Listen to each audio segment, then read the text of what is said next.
مسلسل كالايدوسكوب، مسلسل جديد على نتفليكس، دراما تشويق إثارة من بطولة جيانكارلو اسبوسيتو، وهو مسلسل فكرته جديدة، تقدر تتفرج عليه بأي ترتيب حلقات انت عاوزه. كل حلقة ليها لون مختلف، تقدر تبدأ بيه وتنتهي برضو بالحلقة اللي انت عاوزها، وهيفضل برضو المسلسل قصته متماسكة. ده اللي المفروض يحصل. نتفليكس هنا بتجرب حاجة جديدة. طبعا أول حاجة هتيجي في بالك هي حلقة باندرسناتش من مسلسل بلاك ميرور، الحلقه اللي كنت تقدر تتحكم في مسار احداثها. السؤال هنا بقى، هل الفكره دي ناجحه؟ هل فعلا لما تتفرج على المسلسل باي ترتيب حلقات حتى لو عشوائي هتفضل القصه متماسكه وهتستمتع بالمسلسل؟ ده اللي هنعرفه. بس الاول خلونا نتعرف على قصة المسلسل. القصة بتدور عن مجموعة من السارقين المحترفين بيتجمعوا مع بعض وبيخططوا لسرقة أكتر خزنة متأمنة في العالم. الخزنة فيها سندات تقدر قيمتها ب7 مليار دولار. فهل أبطالنا هيقدروا يسرقوا الخزنة؟ وإيه هو ماضيهم؟ وإيه هو مستقبلهم؟ المسلسل طبعا المفروض إنه واخد تصنيف TVMA أو للكبار فقط، غير صالح للمشاهدة العائلية. ولكن في رأيي على خفيف، 3-4 مشاهد خارجة بس ومش كتير أصلا.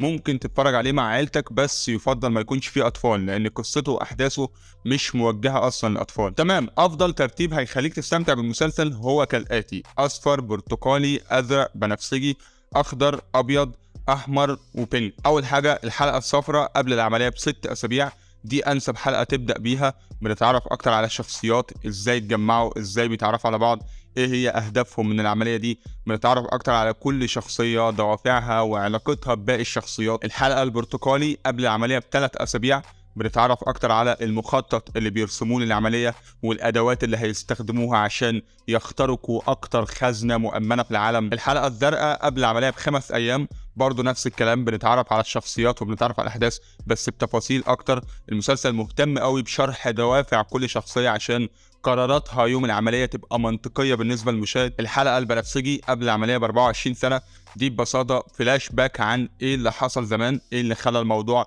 يوصل للحظه اللي احنا مستنيينها. الحلقه الخضراء قبل العمليه ب7 سنين، تفاصيل زياده عادي جدا ومهمه طبعا، كل تفصيله ليها تاثير كبير على مسار الاحداث. الحلقه البيضاء يوم العمليه، مش محتاجه حاجه طبعا، بنتفرج بقى على نتيجه كل التخطيط اللي شفناه قبل كده. والحلقه الحمراء بعد العمليه بيوم، ايه اللي حصل لابطالنا بعد العمليه، هل قدروا يسرقوا الخزنه، هل قدروا يهربوا، هل الشرطه مسكتهم. واخيرا الحلقه البينك بعد العمليه ب6 اسابيع، دي ما ينفعش ما تكونش اخر حلقه، وبالتاكيد ما ينفعش تبدا بيها لان دي عباره عن الفول داون او مرحله السقوط. دي النهايه بتاعه المسلسل او الحلقه الاخيره. اظن واضح من كلامي دلوقتي ان المسلسل له تسلسل زمني طبيعي جدا، قبل العمليه، يوم العمليه، بعد العمليه. ما هوش مثلا مسلسل حلقاته منفصله او كل حلقه مختلفه عن التانيين زي بلاك ميرور، فبالتالي تقدر تتفرج على الحلقات باي ترتيب انت عاوزه. مسلسل عادي، قصته واحده وشخصياته واحده والحلقات ليها نهايه واحده، كل الاحداث بتمشي في مسار واحد عشان توصل لنفس النهايه في الاخر. عشان كده بكل بساطه الفكره مش اكتر فكره ناجحه قوي. المسلسل ما اظنش انه انت تقدر فعلا تتفرج عليه باي ترتيب. يفضل تتفرج عليه بالترتيب اللي انا قلته ده عشان اولا تفهم الاحداث، وثانيا عشان تستمتع. ممكن عادي تلخبط الترتيب في الحلقات الاولانيه، اصفر وازرق وبرتقالي وبنفسجي واخضر، اعتقد عادي تقدر تشوفهم بالترتيب اللي انت عاوزه، مش هيأثر قوي على تجربه المشاهده. ولكن اخر 3 حلقات ما ينفعش يبقوا اي حاجه تانية غير ابيض ثم احمر ثم بينك. لو لخبطت الترتيب هتحس حرفيا ان في احداث اتحرقت عليك، كانك بتتفرج على المسلسل وبالغلط كده، بدل ما تبدا بالحلقه الاولى لقيت نفسك بدات بالحلقه الاخيره وبعدين ترجع تاني تشوف الحلقه الاولى وبتاع. الموضوع بيبقى رخم اصلا، بتحس ان المسلسل كله باظ بالنسبه لك. نفكنا بقى خالص من موضوع الترتيب والحاجات دي، انا بشوفها حنيكه فارغه من نتفليكس الحقيقه او من صناع المسلسل.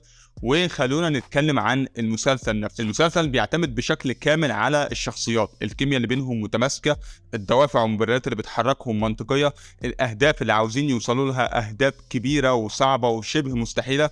كل ده بيخلي كل شخصيه عندها البروفايل الخاص بيها، وعشان كده المسلسل ده نقطة قوته كلها موجودة في الشخصيات. ده طبعا بيشكل مسؤولية كبيرة على الممثلين، مطلوب منهم مستوى أعلى من العادي في الأداءات التمثيلية، ونقدر نقول أداء تمثيلي ممتاز جدا فعلا من جميع الممثلين في المسلسل ده بلا استثناء.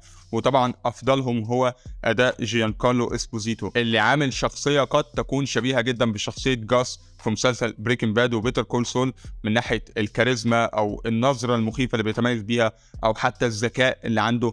ولكن شخصيته هنا مختلفة تماما، بيتحمل الكرو اللي معاه وبيتعاون معاهم وبيهتم بيهم، مش الشخص القاسي او اللي قلبه ميت او المنافق واللي بوشين. عاجبني جدا سرد الاحداث في المسلسل بغض النظر بقى عن الترتيب بتاع الحلقات، ولكن بالترتيب الصح هتلاقي ان الاحداث فعلا مثيره للاهتمام بشكل رهيب. مش اكتر احداث منطقيه، بالعكس عندنا شخصيات بتاخد قرارات غبيه. شخصيه بوب عيل متخلف حمار ما بيفهمش، موجود في المسلسل بس عشان يبوظ الخطه. مش اكتر شخصيه واقعيه، دوافعه ما فيهاش منطق، ما فيش حد في الدنيا بالغباوه اللي هو فيها دي. وبرضه شخصيه جودي شخصيه غبيه بطريقه مستفزه، ما تفهمش بجد هي عايزه ايه، مش بس بتاخد قرارات غير منطقيه، هي عندها توحد في دماغها اصلا. ولكن غير عن كده باقي الاحداث فعلا مثيره للاهتمام. اكتر حلقه عجبتني الحلقه البنفسجي اللي بتحكي الاحداث قبل العمليه ب 24 سنه. طبعا عندنا خطوط دراميه كتير، ولكن الخط الدرامي بتاع شخصيه راي اللي بيعمل دوره جيانكارلو اسبوزيتو بالنسبه لي هو اكتر ستوري لاين او اكتر خط درامي مكتوب بطريقه حلوه ومتماسكه ومنطقيه. الكيمياء بينه وبين روجر سالاس، الشخص اللي ابطالنا بيحاولوا يسرقوه، الماضي اللي بينهم، التاريخ اللي عاشوه سوا، تاثير علاقتهم على اسره راي. وطبعا بنشوف انه عمل اخطاء كتير في الماضي هو غير سعيد بيها، نادم عليها، خسرته كتير في حياته. باقي الشخصيات عاملين اداء كويس، مشكلتهم بس انهم بيستخبوا في الخلفيه، ستان وايفا وهانا والبت بتاعت الاف بي اي. عاجبني ان المسلسل لما بيضيف تفصيله في بروفايلاتهم بيستدعيها مره تانية في الاخر. شخصيه ار جي تقريبا وقع منهم في المسلسل، ما خدش حقه خالص، ما ركزوش عليه نهائي.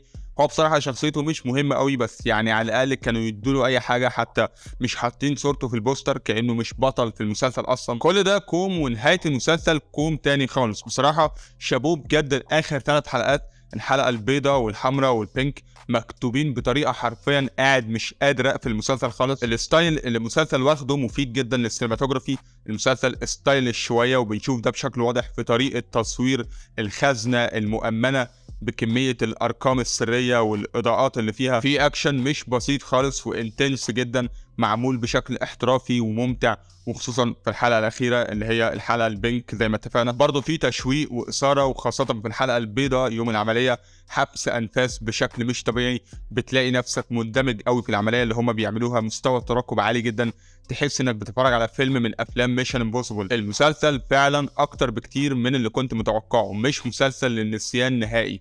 اي نعم ما فيهوش مشاهد ايقونيه او مخلده، بس على الاقل مسلسل خد وقتي، خد اهتمامي، يستحق اكيد اشوفه مره تانية. مسلسل كالايدوسكوب تقييمي ليه 7.5 من 10. اتفرج عليه بالترتيب اللي انا قلت لك عليه ده ومش هتندم. وايه بس كده، دي كل حاجه عندي الفيديو ده. ما تنسوش تعملوا لايك واشتركوا في القناه وفعلوا زر التنبيهات، واشوفكم على خير ان شاء الله في الفيديو الجاي. سلام.